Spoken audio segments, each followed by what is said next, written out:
welcome to Eat Well with Parkinson's. I'm Sarah. And I'm Paula. We'll be your host today. Before we get started, let's give a special welcome to our live audience guests. Thank you for joining us today. So great to have you. This is our 5th episode, I believe, of Eat Well with Parkinson's. And Paula's going to tell us in a minute what we're going to talk about and, more importantly, what we're going to cook. Before we do that, I do want to provide a little bit of background about why Eat Well with Parkinson's. In the United States, there are estimated to be over 1 million people living with Parkinson's disease. That number has doubled in the past 25 years and is estimated to double again in the next 25. So if you don't know someone with Parkinson's disease already, I'd say there's a good probability that you will at some point in your lifetime. There is no cure. It is a neurodegenerative disorder, but we know that we can manage symptoms and live well by making healthy choices, by exercising, by decreasing stress, and by eating well. So that's why we're here. Before I hand it over to Paula, I also just want to point out that the recipes we make are delicious. They are nutritious and they're good for everybody. So even if you aren't living with Parkinson's disease, I think you can get something out of this program.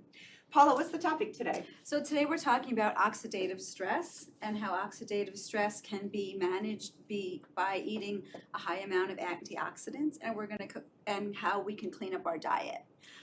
What is oxidative stress? Okay, so oxidative stress is when there's an imbalance, when the diet, lifestyle, and environmental toxins take over, and there's this imbalance, and they can't be quelled down by the antioxidants that you're eating. And what happens is this oxidative stress can lead to accelerated aging.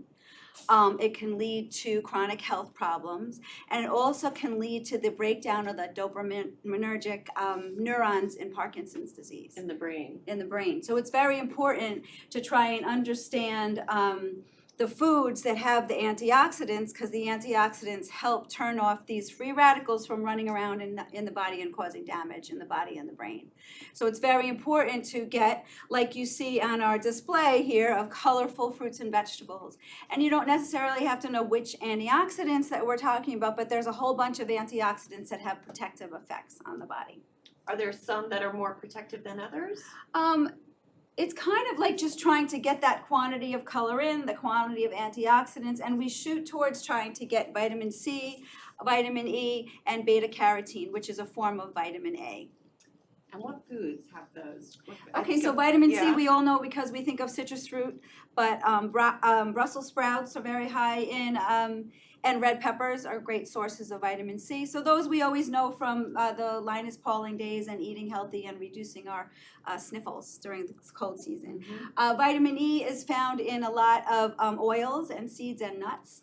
And some vegetables, and also beta carotene is found in our red and our orange vegetables like the winter squash, the carrots, the lutein that's in the tomatoes. So watermelon is another example. Beets. And beets that we're cooking with today. Everything we cook today usually has what we're trying to get you to eat. So we're trying to get you to eat some color. We're trying to get you to have some healthy fats like the olive oil and the walnuts. And we're trying to just make it tasty enough that sometimes you put aside the red meat or you put aside some of the other saturated fat items and you really indulge in these healthy vegetable meals. And it's summertime, so we want to eat a lot of healthy vegetables because we want to get the flavors. We want to eat foods that are grown in our environment, and we want to really enjoy the fruits of the labor of all our farmers, because that's seasonal and local, even just goes with our circadian body rhythm, so that's also great for our body.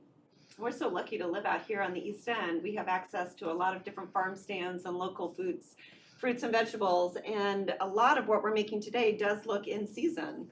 Yes, so today we're going to make a nice grilled beet salad with grilled, with actually roasted beets and peaches. You can also throw these on the grill, which is amazing this time of year. And we're going to make that with a nice vinaigrette. And then we're going to make a zucchini noodles to try and get ourselves a little bit away from our addiction to pasta. Should we get started? Sure, so let's start right. with the salad. All right. Should I get started with the dressing here? Yes, Okay. yes. So basically the salad, like I said, is we just cut up the peaches and we actually roasted the beets so they're nice and soft. Beets are great because they open up the arteries and the veins and they get oxygen to the brain as well. While I make the dressing, and I'll tell everybody what I'm putting into it, do you have any tips on how best to roast beets? Okay, so when we roast the beets, you can put them in tin foil, drizzle a little olive oil and seal them tight and throw them on the grill, or you can throw them in the oven. The problem is sometimes the beets that are very big take a very long time to cook, so you have to really judge your time. You can cook and grill the peaches right on the grill. You just take the peach, slice it in half, remove the pit, olive oil, and put it right on a clean grill, and that's great as a side for chicken, in our salads, and or a side for fish. That's amazing. Do you peel the beets after they come out? Yeah, of the sorry. You let them cool Yeah. and then So you let them cool yeah. and you peel them. I also like to eat raw beets, like even just grated in a salad. It gives a different flavor profile, but it's actually nice because it's fresh and light. So beets are great. You just need to scrub them. They're one of our ground root vegetables, so you really need to scrub them. The other thing that's great is you can use the beet greens, which they cut off when we bought them this time, but you can use the beet greens in salad, or you can stew the beet greens with olive oil. Sounds delicious. Yeah, All because right. one of the things we Yeah. like also to promote is just eating greens, because greens, a cup of greens a day is great for the brain and brain function. So having the beet greens or having this mixed green salad with the wild and bitter greens, arugula and things is great. So that's another way just to get it in. So the dressing is really easy. It's just some olive oil. We have half a cup of oil. Yes. I'm going to add a quarter cup of the balsamic vinegar. Yes. I don't spill it. There we go. All right. And then you're adding some honey. I think we have a teaspoon of honey. And all the recipes are online if you, just to make sure you can have reference to them and use them. And then we're going to add some mustard as our emulsifier to help bind things together. All right, so we have a teaspoon of mustard. Yes. All right, 1 clove of garlic.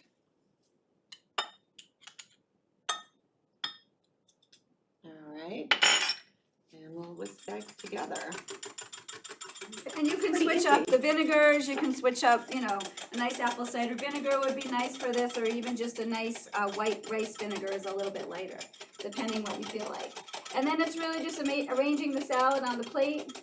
I know people either love beets or they hate beets, so sometimes when you mix them with other fun ingredients like the peaches, the onions, and even the mint leaves, it kind of just brings out these great flavors. And that's what we're trying to do. We're trying to encourage everyone to eat fruits and vegetables and to like them and to try and appreciate the different tastes this time of year. So.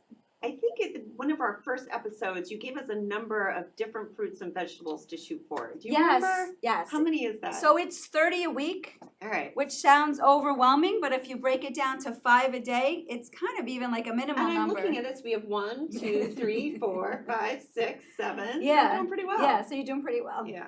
Okay. All right. Shall we assemble the salad? Yes, we're just gonna arrange everything on the Yeah, I'm platter. gonna let you do it. Okay, let's just move I'll this get out of your the way. And we did not grill the peaches for this recipe. I know you said we can, but we've cooked the beets in advance. We're really lucky to have a prep team. I wish I had one at home. I wish I had one. So we're putting on the peaches. Yeah, and this is great. You can use nectarines too. Any stone fruit is good, even plums. But it's just like you want to get those fresh flavors in and the Oh, colors. it looks so pretty. Yeah. So we're putting on the roasted beets. We And have then a little red bit onion for people that like the onion. And notice just the colors are popping, and that's the key too. And then there's walnuts for crunch. Do you have any nut allergies in our audience? Okay. The walnuts for crunch and the good monounsaturated fats. And then a little bit of feta cheese, goat cheese, or no cheese. It really depends what you like. And this is a feta that you're putting on? Yeah, this is a feta. I guess great. it's the Mediterranean in me. I always use feta in a lot of my recipes, but it gives it a nice dimension with a little bit of salt. And then we have some mint leaves that are nice just because it brings down that minty kind of flavor. Okay. And I should say we did not add salt or pepper to our dressing, but Yes. you could if you wanted could if you to. needed to. Yeah. Yeah. All right. Okay. I'm gonna hold off dressing it Okay. until we're ready to sample, but why don't we transition to the zucchini noodles? Okay, so today we're yeah. using zucchini noodles. So for someone that doesn't know what a zucchini noodle is trying to take a vegetable and make it into a noodle. So trying to make something very familiar that people love. Everybody loves to twist and turn pasta. So this is a small zucchini noodler that you can probably get in online or get in a local, kitchen store. I like this one because it's small and easy to hand. The first ones that came out were this big contraption, and then I found this one, and this one's so much easier. I've never seen this before. Yeah. It's amazing. Yeah, so you take it and you just turn it, the zucchini I'm turning in my hand, and I'm really just making it into one big noodle. I feel like this is a fun enough job to get your kids to do. Yes, yes. Or it's good for, dexterity Yeah. in the hands, and we're always trying to do things Get some to fine keep our motor eye, yeah. You know better about that than me. Yeah. Okay. Yeah, sometimes my dad will do this, or I'll give this task to my husband, just so they can participate in the little thing to get dinner ready. Okay, I'll let you finish that. Yeah, you got it. Okay. So then these are the noodles, and look, they're really long. So they're long like spaghetti, and you can cut them up.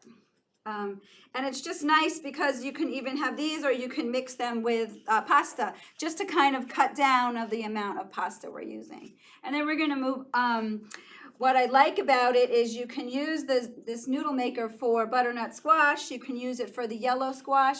You just have to make sure the items are as thin as possible and there's no seeds in them, because if the seeds in them, it doesn't make them Do you make cook these them nice when noodles. you use butternut squash? Do you cook them? Yes, we made that butternut squash lo mein Yep. recipe.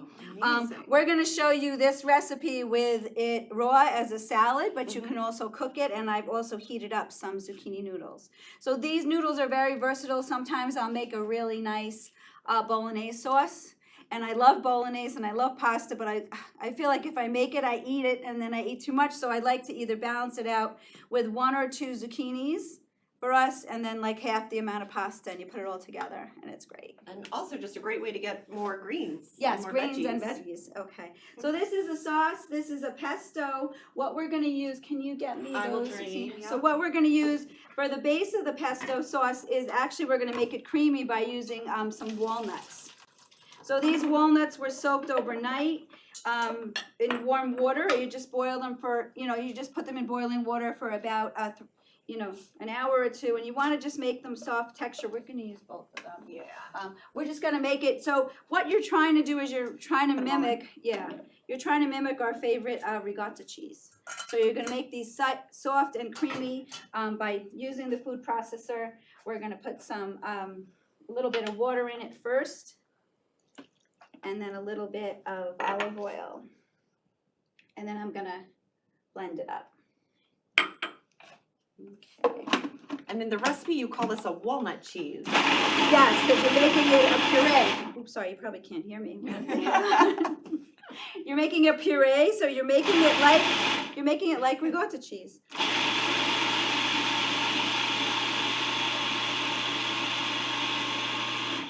So what you're gonna do is you're gonna make it really fine, but I'm just gonna add a little bit of lemon zest now, because I'm gonna take a little bit out of it to use as a side with the pasta. So we're gonna add lemon zest, we're gonna add a little garlic and a little lemon juice, and you can use this as a standalone without making it a pesto version. And when we're making this at home, what's the consistency that we're going for? We're going for very creamy like ricotta, so we have to add So a little thick. bit more. Thick and creamy, yeah. Can you find A the spatula? Okay, so I'm gonna add a little bit water and push the sides down.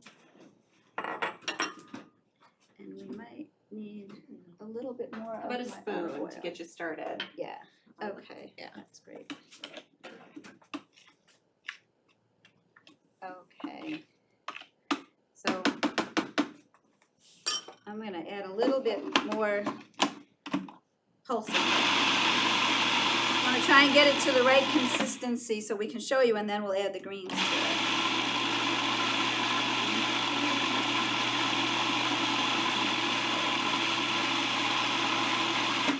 Okay. And if we don't have a food processor at home, could you do this in a blender? Yeah, you can use a blender. So this needs a little bit more It's too thick. thickening to Oh, it. okay. What I'm thinking of doing, why don't we switch to the Believe It or Not, so I Okay. can grab some more water for this. Okay, so before we finish up the walnut cheese, we're going to my favorite part of the show. We do this every time. It's called Believe It or Not. Paula creates a recipe and we provide it to our colleagues and our friends as a sample, and there is always a healthy secret ingredient. So we like to see if they can guess what the secret healthy ingredient is. So let's go to Believe It or Not. Would you like to try my chocolate ice cream? Yes, thank you. It's actually healthy fat from avocado, some banana, cocoa, and maple syrup Oh, for I a can little taste the sweetener. banana. That's what the flavor I was trying to. I can taste. It's really good. Very, very Okay, good. I'm glad you like it. Thank you. It's delicious. Can you guess what is in it? Chocolate. It's very chocolatey. It's not too heavy though. I like that. It's cold and light. I definitely taste a little bit of banana and the sweetness. It actually has cocoa powder and avocado, healthy fats, No way. and some pure maple syrup for a little extra sweetness. It's delicious. That's delicious. Can you guess what ingredients are in it? Strawberry and chocolate is what I'm tasting. Okay, so the strawberry's on the top, but the ice cream is made of cacao powder, avocado, which is a healthy fat, and a little bit of banana and some maple syrup for sweetener. Oh, nice. Very healthy.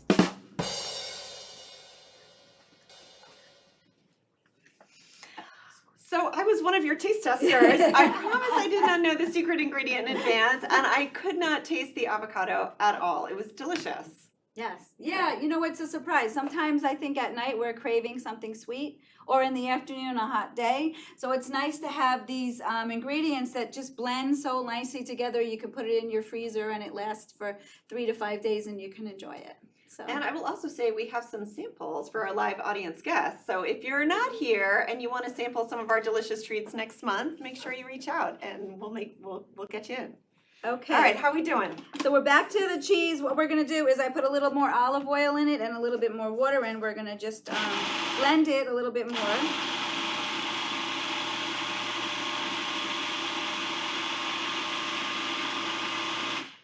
And what we're trying to do, if you can zoom in on this, is on top with the top camera. Can you get it on with the top camera? There we go.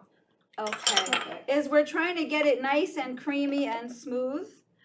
So what we're gonna do is we can use this as just a cheese. Sometimes I'll roll up some zucchini strips and put a little bit of this kind of homemade ricotta cheese. So it makes it nice and sweet. I'm just gonna save some on the side to use if we wanna try it with a hot pasta. But we're making it as just trying to be as soft as possible, and then what we're gonna do is make it more into that creamy pesto.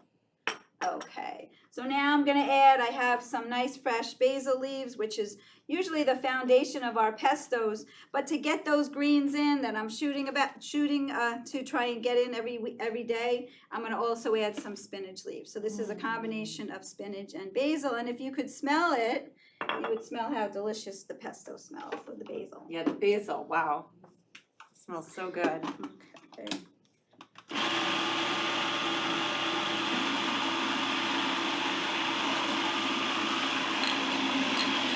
I'm gonna just dribble in some more olive oil.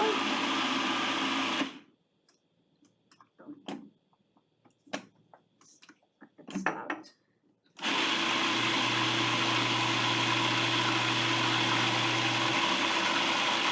Is this going in? No. Technical difficulties. Yeah. And I'm just gonna add a little bit more of the greens. Wow, this is amazing. Yeah. Okay. Pesto is one of my favorite summer dishes. Yes, and so you can put this over pasta or even over grilled fish. I think it would be great, or a piece of grilled chicken. Sometimes I use my pesto over eggs as well. Oh, wow. Okay.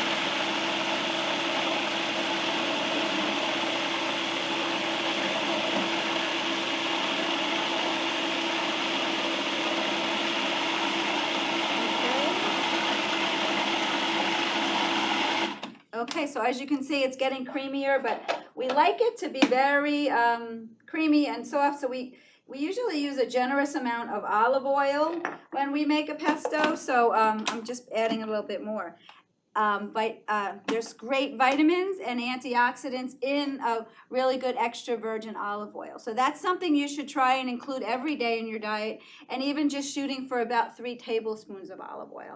It's so good for the pliability of the veins and the arteries. It's so good for the absorption of any of the vitamin E and beta carotene. Those are fat-soluble vitamins, and they need fat to absorb them.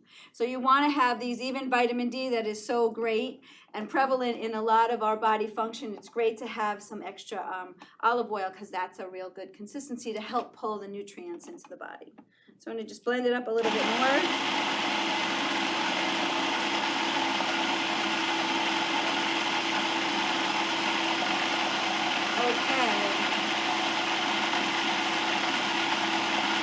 Okay, and you can see that bright color. I'm just going to tamp down the sides of this. Oh, it looks amazing. It looks amazing. It smells amazing. Can I taste it? Sure.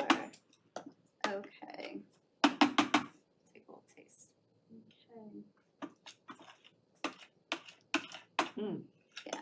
I mean, you probably could use it as a dip with crackers too. There's so many sources. Okay. Think it's good consistency, or we should add a little more? I think it's great. It is good. We're not bragging. We're just saying. I'm going to put a touch more. I just want it a little bit more thin. I'm guessing there's a benefit of having olive oil in this state too, as opposed to using it in cooking when you're pan frying or sauteing something. Yeah, when you use the extra virgin olive oil, you want to try and keep those antioxidants overcooked. And some oils you really can have a very high smoke point. So there's actually good reasons to have a drizzle of olive oil on top of all your vegetables, especially if you have someone at home that doesn't eat a lot of vegetables or likes to eat a lot of vegetables. A little bit of olive oil, salt, pepper, a little bit of fresh garlic or garlic powder is a great way to entice people to eat string beans or spinach or broccoli if they're not big fans of vegetables. Okay, so what we're going to do is one more pulse.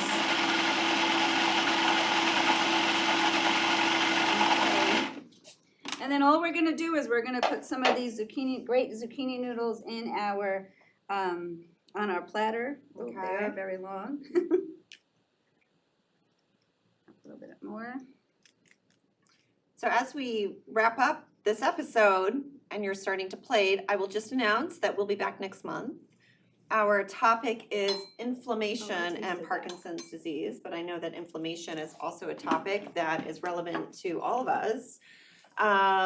So come join us if you're interested. We'd love to have you. You can access all of our recipes and information on our website. I have one more point I wanted to make though. When we're talking about oxidative stress, we also need to talk about really cleaning up our diets. So our diets, and we talk about environmental and food and lifestyle toxins that we want to try and limit in our diet. We're talking about plastic and water bottles, even the plastic that some people use, those dishwasher pods that they have the plastic and they throw the little thing because it's nice and easy and convenient. That's putting a little bit of plastic right onto your dishes. Also processed foods. So something that is highly processed would be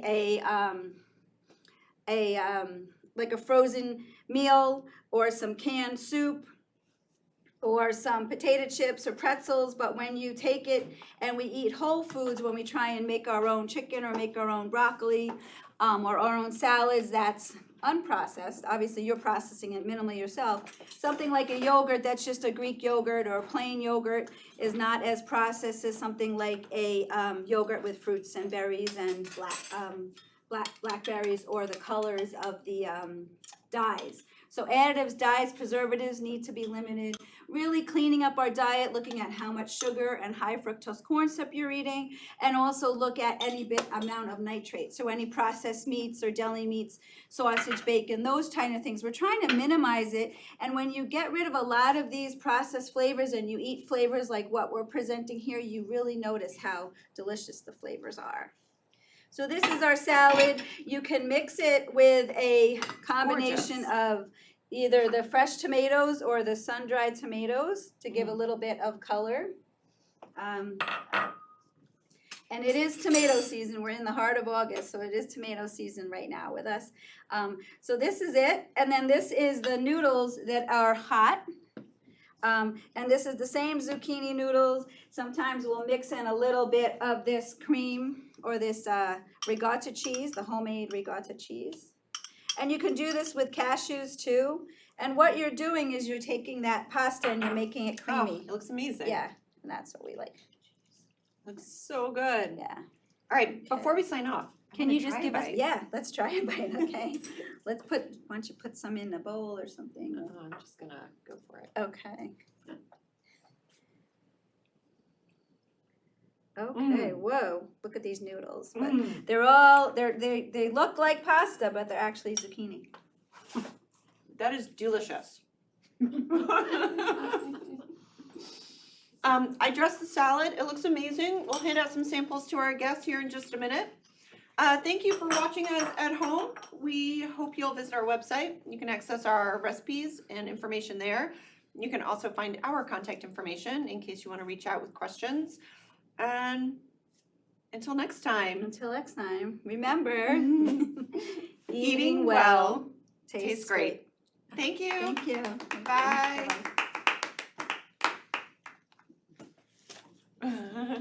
Okay. Yeah.